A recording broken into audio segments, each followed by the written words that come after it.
पण नाही म्हटलं नाही बा मी कोण जास्त हिशोब बसून तकलीफीचं काम आहे म्हणून तुकाराम दादा दादा पूज्य तुकाराम दादा नेहमी म्हणायचे पैशाचं तोड काढ हे नेहमी म्हणायचे. अर्थात पैशाशिवाय तर कोणतंच काम होत नाही. आता मी काय पैसे घेत नाही पण जास्त घेतले नाही म्हणून मी मारलो नाही तर 55 वर्षात जमत नाही ना. काही महाराज लोक जेलमध्ये आता 1 महिन्यासाठी आले बाहेर. इतकी वाईट परिस्थिती झाली. हा देश त्या ढेकणाईनं खाऊन टाकला.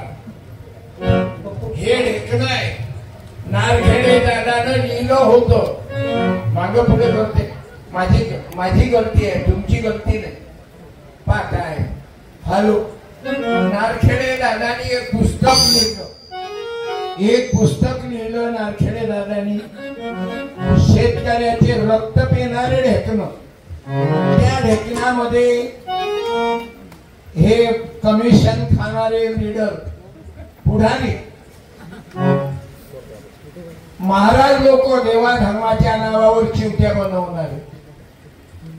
पाय धुवा मग त्याचा अंग धुवा आणि अंग धुता मुतला तर त्याचं तीर्थही पाणी प्या.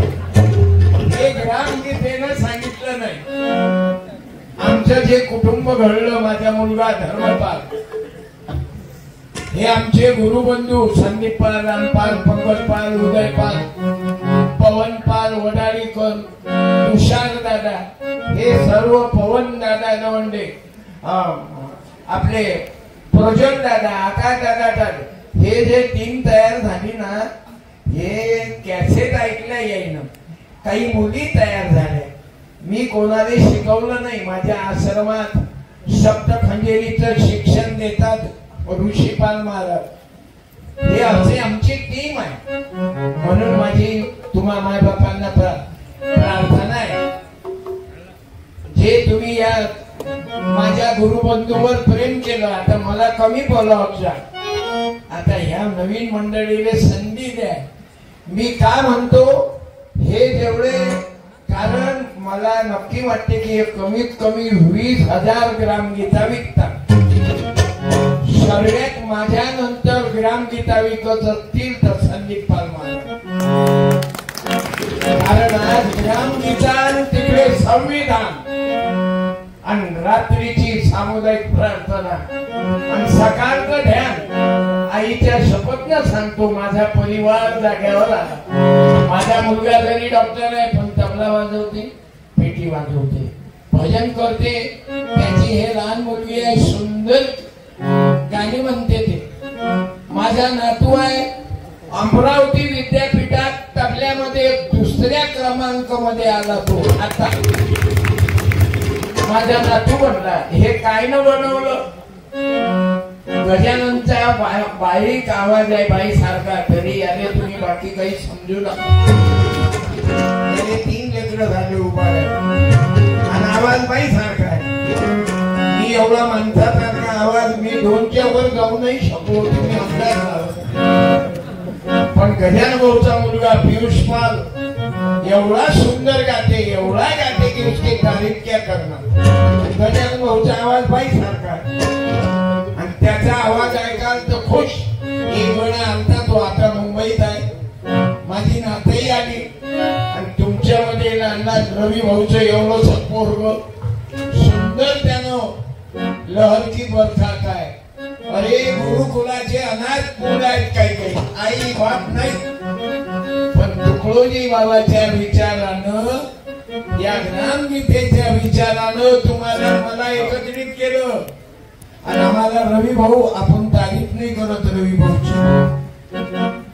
ते पहिलेच लिहून ठेवलं रवी मानव यांचे कौतुक करण्याचे स्टेज नाही. त्याचंही बरोबर आहे. जीवाने त्याला माझ्या त्याने बरं नाही वाटत असं मला बरं नाही वाटत असं त्याने बरं नाही वाटत. तारीफ कामाची नाही ना काय करतात म्हणजे उलट निंदा करणारे चांगले आहेत. काय हे बिना बिना पगाराचे भेटले ना आपली टीका करणार, याचे पैसे द्यावं लागतात काय, पण याच्यामुळं निंदक कामाचा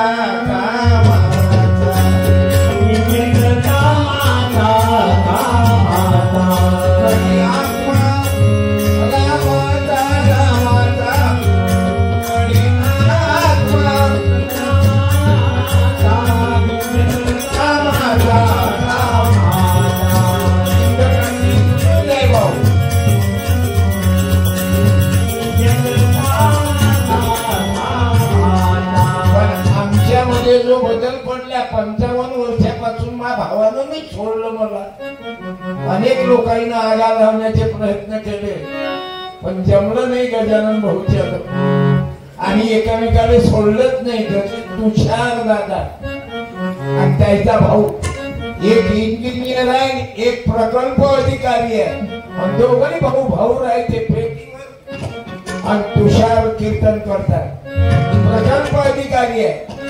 हे कशामुळं,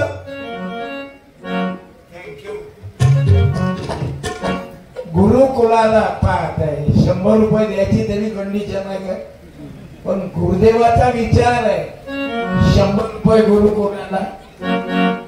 नाव लिहून घ्या, गुप्तदान घ्या. बसा काका, अजून काही राहिलं काय, बसा. देण्याची भावना आहे. एक गाणं लोक म्हणे हे ग्राम गीता काय आहे तुमच्या गाडीवर, लोकांना गीता मालूम आहे, संविधान मालूम आहे, पण काही काही कोल्हापूर सोलापूर काही लोकांना ग्राम गीताच मालूम नाही. याला फोन करू,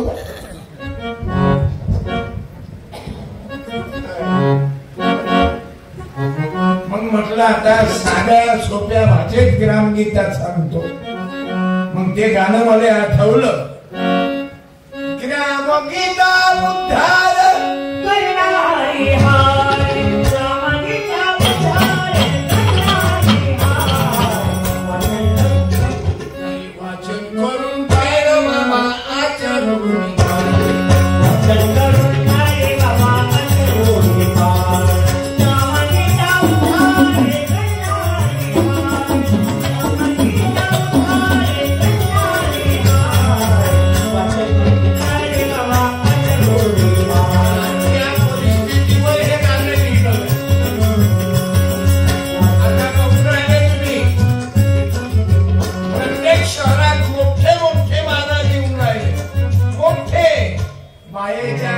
दागिने चालले चोरी. अमरावतीची घटना पाहना तुम्ही, आणि 300-300 400 पोलीस वाले ते पोथीचा कार्यक्रम ऐकायसाठी येणाऱ्या लोकांच्या सेवेत, आणि एकट्याने गेल्या, सोनं गेलं, पोलीस वाल्यानं पकडून दिलं. एवढा फरक आहे बाबू. हे गाणं लिहिलं मी, ग्रामगीता उद्धार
चांगले लागत असतील तर 15 मिनिट तरी प्रार्थना करा.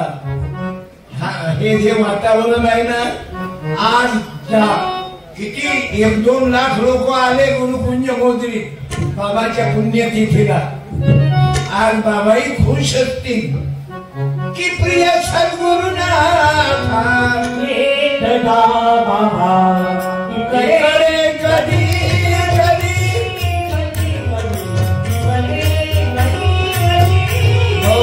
तुकाराम दादा ज्यानं बायकोले बायको नाही म्हटलं मरेपर्यंत. हे स्वतः बाई 92 वर्षाची झाल्या होत्या आणि तुकाराम दादा 90 वर्षाचे.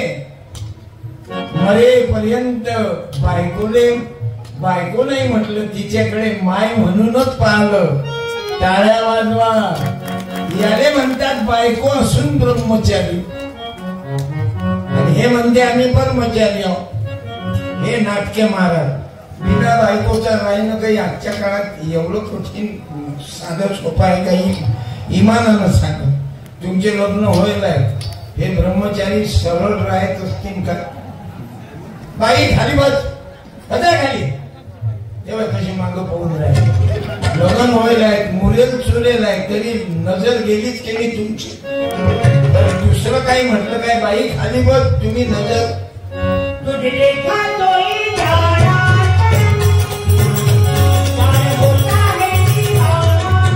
ब्रह्मचारी राहिले तुकडोजी महाराज.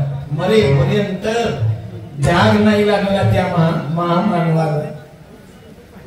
ब्रह्मचारी राहिले स्वामी विवेकानंद. आणि आजच्या चालू माहिती भरती मस्तकात जाते. या आपल्या पूज्य दादाच्या हड्या टेकडीवर काही काही म्हणत महाराज ते तुकाराम दादा सारखं सोंग काळ काय लावलं तमाशा. तुकाराम दादा आहे लई शिरा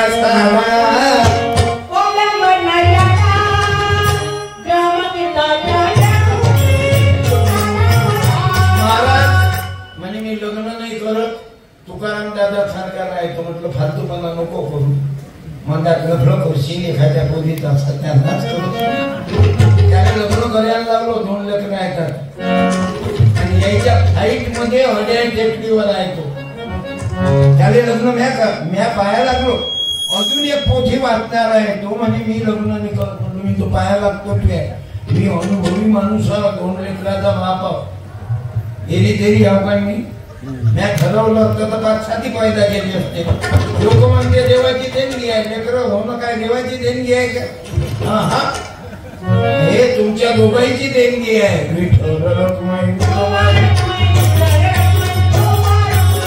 माणसं लेकरं पैदा करतात बाया माणसं म्हणजे देवाची देणगी आहे. अरे महापोरानं एक पोरगी पैदा केली. आता कुठे आहे झोपली काय बाई ते नाही. हे नाही हे पहिलं फर्निचर आहे महापोराचं. हे दुसरी पोरगी या नवरा बायकोनं ठरवलं कधी पैदा करायची. म्हटलं असंही असते का? म्हणजे हो बाबा म्हटलं ते देव देते कोण्या तारीखला होईल काय नाही. म्हणजे बाबा आपल्या हातात आहे. मी डॉक्टर आहो ना. 2 ऑक्टोबरले पोरगी पैदा केली आहे. अरुण गांधी जयंती लाल बहादूर शास्त्री जयंती म्हणून माय बापू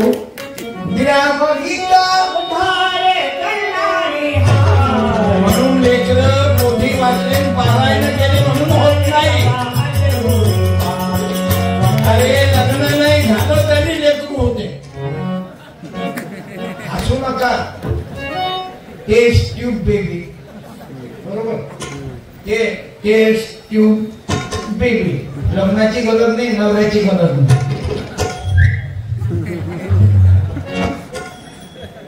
हे कशामुळे झालं?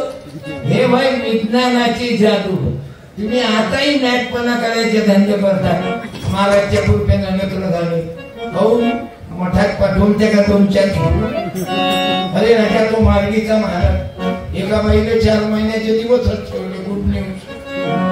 अरे तो तिचा नवरा पाहिजे ना. तू काय म्हणतात 4 महिन्याचे. मग पोलीस जेल मध्ये गेला तरी लोक बोलतात महाराज तर किती पाया लागतात. म्हणून ते नाही कपडे लत्ते गड्याची काहीच नाही. स्वतः करण्याच्या नाही. काय साठी करावं? नोटा कमवायच्या नाही.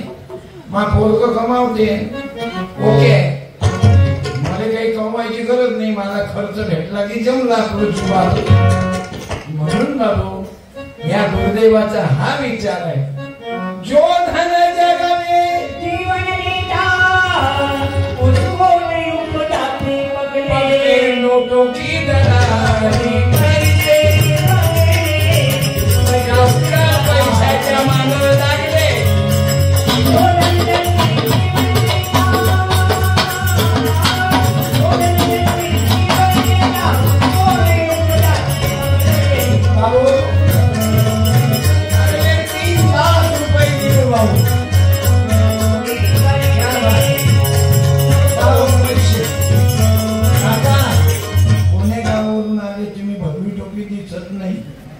देण्याची भावना कसं काय केलं खोड्या गावच्या पाथरगाव 303 बरं 3 पाथर काय आहे ना बंजारा का आपला पंकज ये बरं हे बंजाऱ्याच पोरग आहे, बंजारी भाषेत ग्रामगीता काढली एवढ्याच्या चिरटान. हे घ्या ना एक, मी इकडे 900 देतो, 100 रुपये पंकज पाल मला 900 मी गुरुकुलला देतो. हा पहिले 100 येत आहे. अरे बंजाऱ्याच्या तालावर घराघरात ग्रामगीता आहेत बाबा. टाळ्या वाजवा पंकज पाल महाराज या जरा 5 मिनिट. आमचे संदीप पाल महाराज, रामपाल, तुषार दादा, आकाश दादा, आता बरेच मंडळीनं काल पवन दादा वडाळीकर मोबाईलवर जास्त रीला चालू आहेत. पवन वडाळीकर त्याचं आडनाव फुकट होतं पण आम्ही बदलवलं, आता वडाळीकर केलं. कोळी समाजाचं लेकरू आहे बाबू, कोळ्याचं पोरग. कशामुळं? फक्त कारण आहे तुळोजी बाबाची प्रार्थना, गडे हो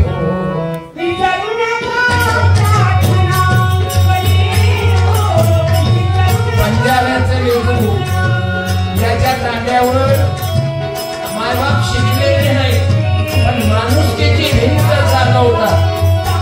सर्व्या पुस्तकच्या लोकांना घेऊन आणि इंग्लिश नॉर्वेज शाळा काढली.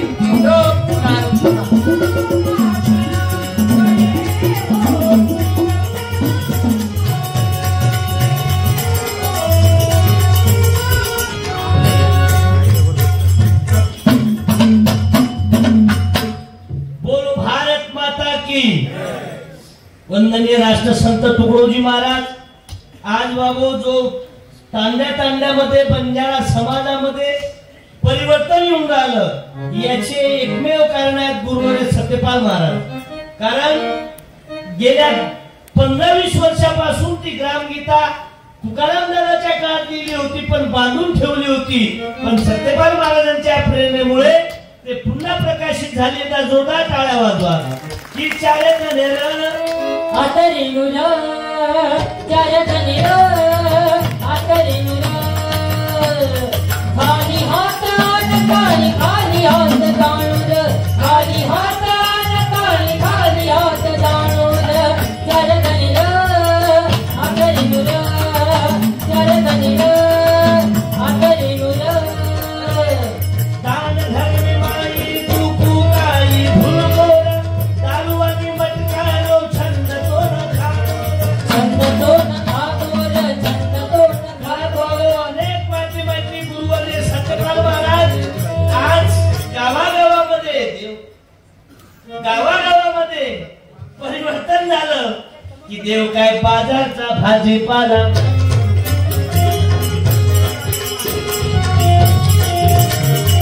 मनिनाई भाव म्हणे देवा मला भाव देवाच्या नवे काय जाणाई हो.